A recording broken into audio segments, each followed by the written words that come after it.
नमस्कार साथियों, मैं कैमूर से संजय कुमार। साथियों,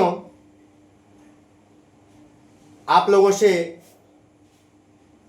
मैं हाई स्कूल बंधुओं से, प्राइमरी के बंधुओं से, सभी शिक्षक भाई बहनों से एक बात कहना चाहता हूं। कल हमारे ऊपर एक हाई स्कूल के बंधु फोन किए थे। उनका कहना था, संजय भाई आप प्राइमरी और मिडिल पे ज़्यादा फोकस करते हैं, हाई स्कूल पर ध्यान कम देते हैं। तो भैया क्षमा चाहेंगे आपसे, ऐसी मेरी कोई मंशा नहीं है। ईपीएफ हो चाहे जो भी हो, मैं कोशिश करता हूं, चूंकि नियोजित की ही बात करता हूं, ठीक है।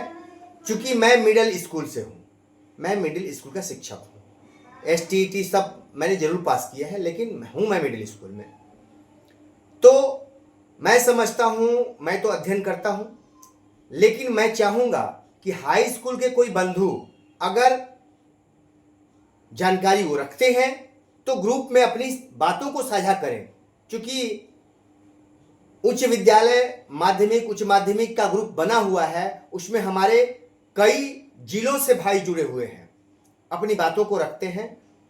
और मैं चाहूंगा कि अगर ऐसे भाई हैं, अपनी बातों को हाई स्कूल के भाइयों के लिए आंकड़ों को रखें तो मुझे बहुत खुशी होगी। आप ये कतई ना सोचें, मैं स्वागत करता हूं, योग्यता की हमेशा मैं स्वागत करता हूं। आप आइए, मेरा साथ दीजिए, या कहिए मैं ही, आप ग्रुप बना लीजिए, मैं आपके साथ हूं, कोई दिक्कत नहीं है।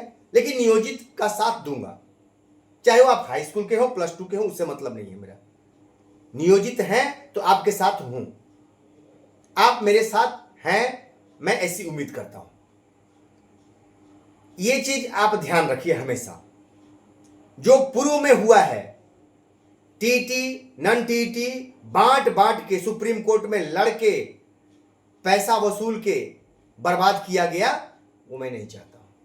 इसलिए बस नियोजित की बात कीजिए।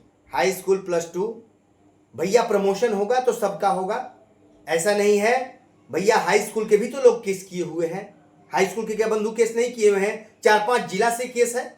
आप ऐसा कैसे सोचते हैं? कई आपके भाई लगे हुए हैं, यह आपको जानकारी नहीं है तो आप जान लें। जो भाई हमसे कहे हैं वो मेरे वीडियो को देख रहे होंगे, तो आप ये जान लें, हाई स्कूल के ऊपर भी कई केसेज हैं, आप घबराइए नहीं। तो मैं आज ग्रेच्युटी पे बात करना चाहता हूं दोस्तों। ये देखिए कितना बड़ा नुकसान जो चले गए उनको होने वाला है, और कितना बड़ा लाभ आपको मिलने वाला है। कोई माई का लाल ग्रेच्युटी से हमको वंचित नहीं कर सकता है। मैं उसकी लड़ाई की शुरुआत मैं भी कर चुका हूं। अपने पूर्व के जो रिटायर्ड बंधु हैं उनके द्वारा केस करवा तैयार हो गया है, सोमवार तक केस फाइल हो जाएगी और विधिवत। तो जब उनको पूर्व के वर्षों का ग्रेच्युटी मिलेगा तो आपको क्यों नहीं मिलेगा? क्योंकि वो रिटायर हो गए हैं, किसी दूसरे संस्था में नहीं गए हैं, नई नौकरी नहीं हुई है, और वहीं पर रिटायर हो गए, उनकी सर्विस समाप्त हो गई है, उनको मिलना ही मिलना है। वो लड़ना शुरू किए हैं, निश्चित मिलेगी। और हम लोगों की भी लड़ाई और चल रही है, और हम भी लड़ेंगे, और ग्रेच्युटी कोई रोकेगा नहीं, इतना निश्चिंत रहिए। इसी के लिए, इसी ग्रेच्युटी के लाभ को रोकने के लिए विशिष्ट और विद्यालय अध्यापक के पद की रचना हुई, ठीक है। उस पद की रचना हुई है इसी लाभ को काटने के लिए, इसी पैसे को बचाने के लिए।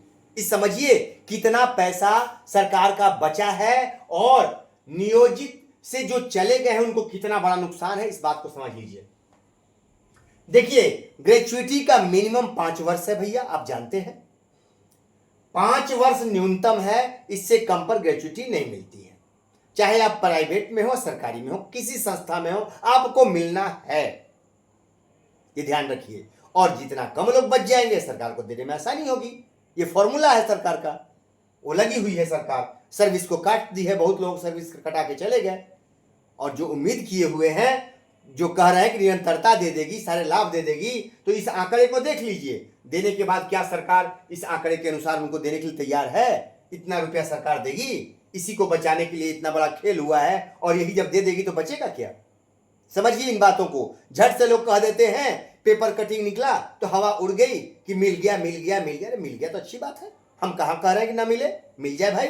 लेकिन आंकड़े डरावने हैं, आंकड़े डराते हैं, आंकड़े कहते हैं कि मुश्किल है।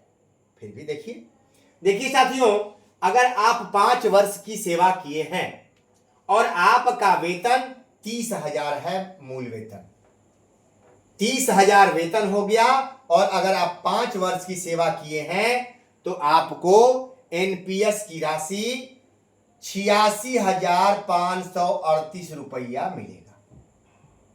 ठीक है, अब यहां आप समझ गए।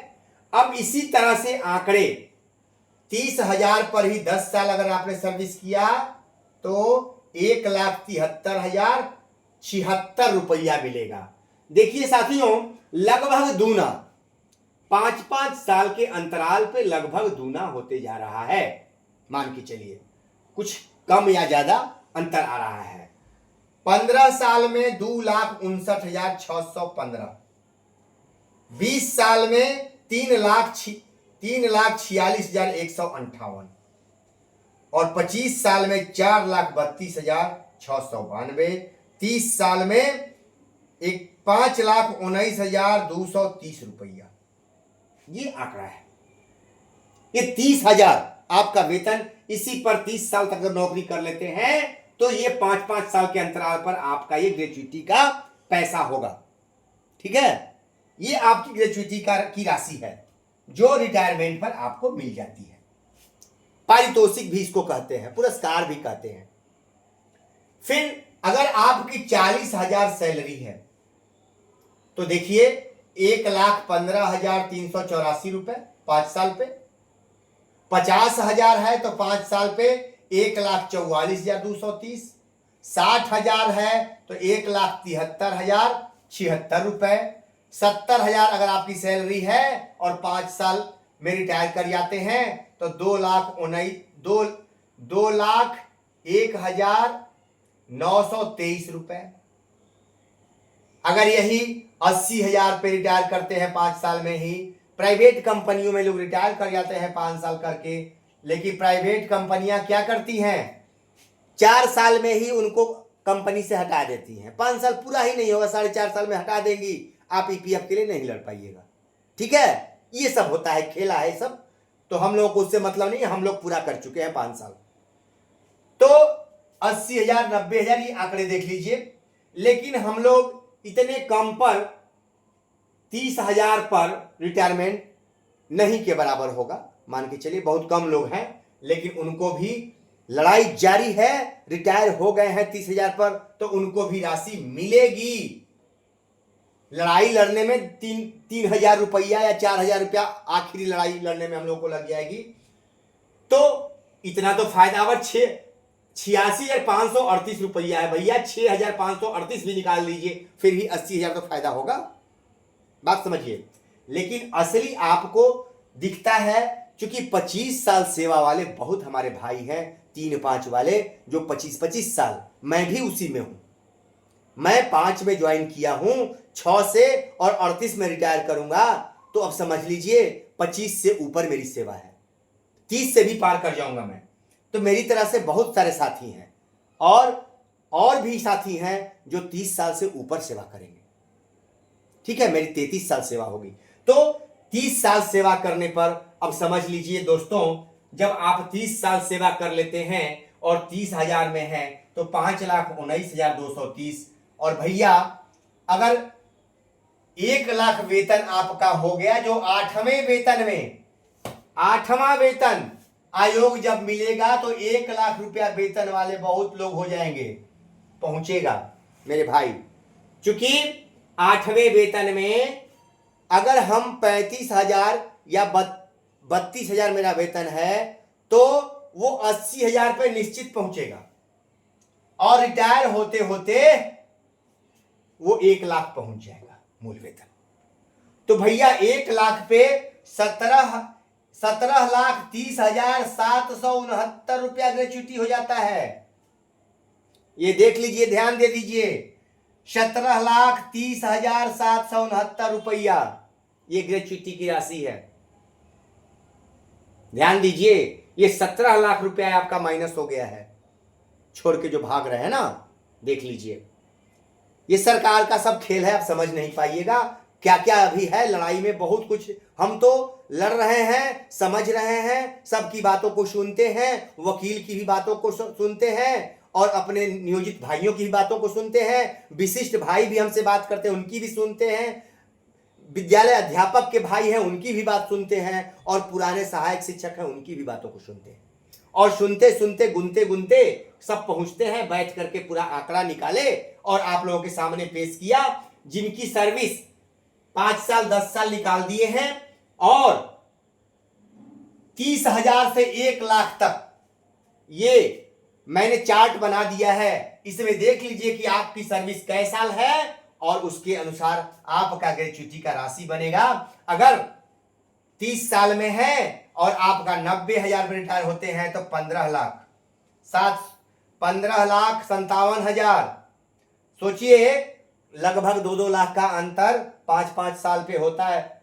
10,000 पे लगभग 1.5 लाख 2 लाख का अंतर हो जा रहा है। 10,000 पर 1.5 लाख 2 लाख का अंतर जाए ग्रेच्युटी में। तो भैया मेरे, ये समझ लीजिए आप लोग, 15 लाख 17 लाख 13 लाख 12 लाख, ये है ग्रेच्युटी। जो 25 साल पर रिटायर करेंगे उनको भी अगर 1 लाख नहीं, आपको 80,000 पर ही रिटायर हो जाते हैं तो 11,53,846 रुपए, ये है ग्रेच्युटी भाई। और मिलेगा, निश्चित मिलेगा। जो लोग कहते हैं अरे सरकार देती का, अरे देगी ना भाई। अभी मैं प्रमाण तो मंगवा लूंगा। मैं संस्कृत विद्यालय के कई लोग हैं जो ग्रेच्युटी प्राप्त कर लिए, लड़के 20-20 लाख रुपया। अभी हायर ग्रेच्युटी आपकी चूंकि 25 लाख कर दिया है केंद्र सरकार ने, ये 25 लाख ग्रेच्युटी कर दिया है अधिक से अधिक। तो आपका 1 लाख ही नहीं, कितने लोगों का 2-2 लाख 3-3 लाख वेतन पहुंचेगा। तो ये राशि 17 लाख नहीं 40 लाख 30 लाख जाती है, लेकिन सरकार आपको 25 से ज्यादा नहीं देगी। ये सिस्टम बांध दिया है, बात समझ गए। लेकिन आप चूंकि 25 के अंदर में है, पूरी की पूरी राशि सरकार को आपको देनी पड़ेगी। समझ गए मेरे भाई। इन आंकड़ों को देखिए, मैं परिश्रम करके आंकड़े निकालता हूं, तो इन आंकड़ों को समझिए, देखिए। समझ गए मेरे भैया। नमस्कार, फिर मिलेंगे।